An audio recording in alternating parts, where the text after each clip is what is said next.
Tú quieres un maldito así como yo, al lado tuyo, dime, pues. Mato de gente, mamá huevo, yo no soy como ustedes, los chilenos traficantes. Y todos los chilenos aquí me pagan la prótesis, yo no sabía. Pero yo que me dicen el diablo porque ustedes me pagan la prótesis. Lo anterior son audios enviados desde el interior del penal Santiago 1. Son reclusos con acento extranjero extorsionando a nuevos internos que han ingresado. Según una investigación realizada por el Departamento de Investigación Criminal de Gendarmería, piden dinero a cambio de asegurar no atentar contra sus víctimas. Para que te duela más el culo, mamá huevo, permanece en Santiago 1, hijo de la p***, para que te duela más. Están aquí en el 34, van cobrando... Bueno, van cobrando brígido todos los chilenos que están aquí al lado tuyo, aquí en el 34. Duro lo voy sacando mañana, ¿viste? Para que tú veas quién soy yo, sapo. Accedimos a este documento que da cuenta de esa indagatoria y que involucra a 3 imputados. El informe de denuncia, elaborado por Gendarmería, habla de extorsiones que estarían sufriendo internos chilenos y sus familiares por parte de una banda de reclusos que opera en el módulo 34 de Santiago 1. En este caso, según la indagatoria llevada adelante por Gendarmería en este informe, identifica a Axel Aníbal Gómez Morales, a quien se le harían los depósitos de parte de los familiares de las víctimas presuntamente extorsionadas al interior del penal. También se realizó un análisis del comprobante de depósito de dinero por 100.000 pesos a nombre de José Valdés Marrero, ciudadano dominicano preso en el módulo 34 de Santiago 1. Igualmente, según información entregada por familiares de víctimas a Gendarmería, se identificó a Kevin Andrés Alzamora Montaño, de nacionalidad colombiana, quien sería soldado de quienes lideran la banda de extorsión en el recinto penitenciario, nombres que les daremos más adelante. Este es un fenómeno que ha ido creciendo y a lo largo de Chile nos hemos ido encontrando con estas características. Podemos decir que se está convirtiendo lamentablemente en un acto común. Yo nunca en mi vida, gracias a Dios, no tengo vaina de chileno, porque lo que les gusta hablar con los policías son los chilenos, papá, su vaina de loca. Cada vez que hay una denuncia de un interno, ya sea por extorsión, por violación, por robo, por agresiones, se denuncia al Ministerio Público y se colocan todos los antecedentes a disposición de esta instancia para ojalá llegar a los responsables. Son varias familias e internos que en este caso denuncian ser víctimas de extorsiones al interior del penal Santiago 1. Piden dinero a cambio de librarse de una golpiza o derechamente ser asesinados. Banda de delincuentes organizados y con trayectoria en el mundo delictual que intimidan principalmente a los llamados primerizos, muchos con los cuales comparten celdas. Entender que así como existen instituciones que coordinan las policías, tiene que haber una institución, una organización que coordine los sistemas penitenciarios, porque cuando llegan personas provenientes de otros países, nosotros no sabemos su historial, no sabemos quiénes son y los clasificamos generalmente como primerizos, circunstancias que pueden ser avesados delincuentes con un historial criminal bastante complejo y que someten además a los más débiles, porque no tenemos información. Y esto evidentemente nos produce una gran situación de conflicto, porque estos mismos internos avesados muchas veces empiezan a abusar tanto psicológica como físicamente de los internos que tienen menos compromiso delictual.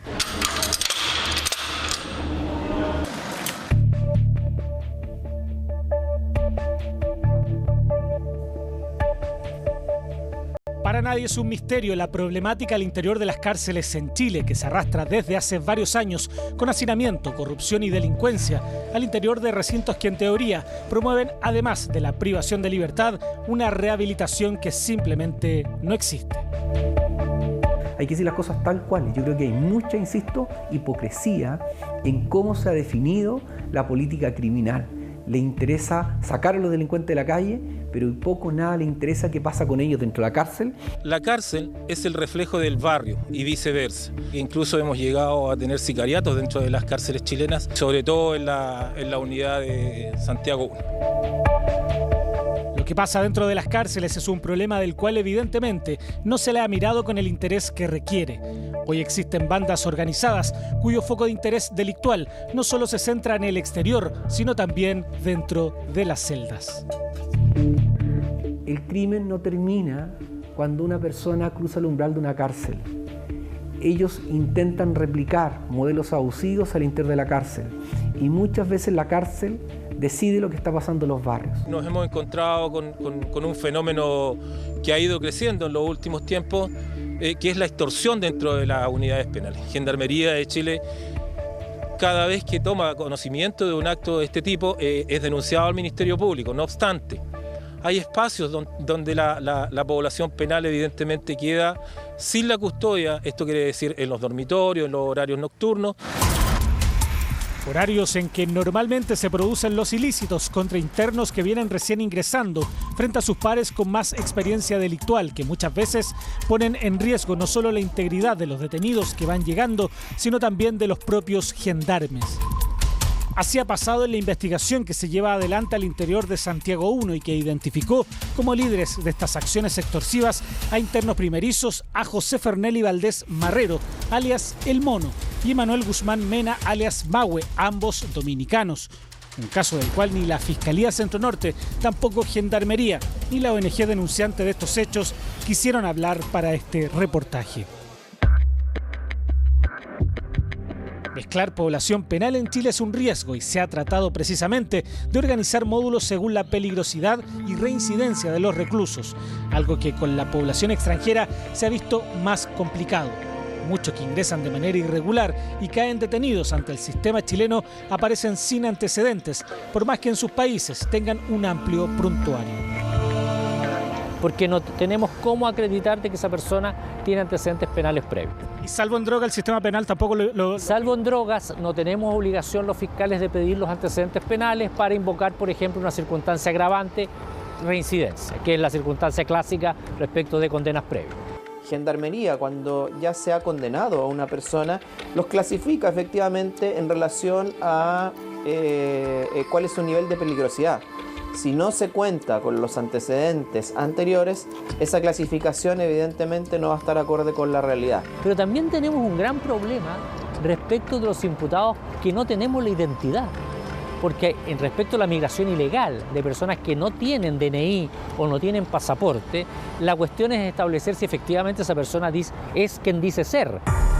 Lo que agrega otro problema más al fenómeno de, por ejemplo, bandas extranjeras operando al interior de las cárceles. Tampoco existe una mayor coordinación con otros países para que el Ministerio Público pueda acceder a antecedentes penales de imputados provenientes de afuera. Ahí hay un tremendo desafío, es decir, hay que modernizar, porque claro, el fenómeno de la migración en Chile, ¿cuándo tendrá la migración irregular, digamos? 5 años, un poquito más quizás, pero no más que eso. Entonces, tenemos que ponernos al día en los oficios, los instructivos, también en los convenios internacionales de cooperación. Según cifras de Gendarmería, en el mes de mayo del año 2019 había en Chile 45.000 personas declaradas como población penal privada de libertad, siendo el 7,4% de ellos extranjeros. En abril de este año, sin embargo, si bien hay menos población penal, con 41.000 personas, los extranjeros privados de libertad alcanzaron el 10,3%. El tipo de criminalidad más violenta importada desde otros países llegó también al interior de las cárceles. La delincuencia organizada transnacional tiene un flagelo mucho mayor, son mucho más violentos, ellos no amenazan, no agreden, matan. Estos sujetos les da lo mismo si hay cámaras, si hay plena luz del día, delinquen igual. En los últimos años sí, se ha ido reiterando esa situación que antes, hace 5 o 10 años claramente, no era un problema. O sea, ahora sí, no diría que con un nivel de gravedad, intensidad o masividad enorme. Quizás en otras regiones, como en el norte, por ejemplo, en Arica, Iquique, Antofagasta, eso sea una situación bastante más recurrente que lo que ocurre, por ejemplo, en la metropolitana. Y lo es, según afirma el fiscal regional de Arica. El norte es la puerta de entrada para este fenómeno delictivo más violento. La verdad es que hemos tenido un cambio absolutamente profundo en la criminalidad de esta región. Hay que frenar la migración. Y cuando digo frenar, no me refiero a eliminar la posibilidad de ingreso de extranjeros a nuestro país, sino que este ingreso tiene que ser absolutamente reglado y regulado. No podemos dejar que nuestras fronteras tengan la permeabilidad que hoy tienen. Un mejor control de fronteras minimiza la inmigración irregular y al momento de una detención, por ejemplo, se sabe a quién realmente se está capturando. La organización delictiva, en todo caso, está lejos de ser solo un fenómeno extranjero, pues se sabe de bandas chilenas que operan de igual forma al interior de la cárcel. Una realidad que hoy vive el penal Santiago I, como les contamos al inicio de este informe, cuya indagatoria, encabezada por la Fiscalía Centro Norte, sigue en curso.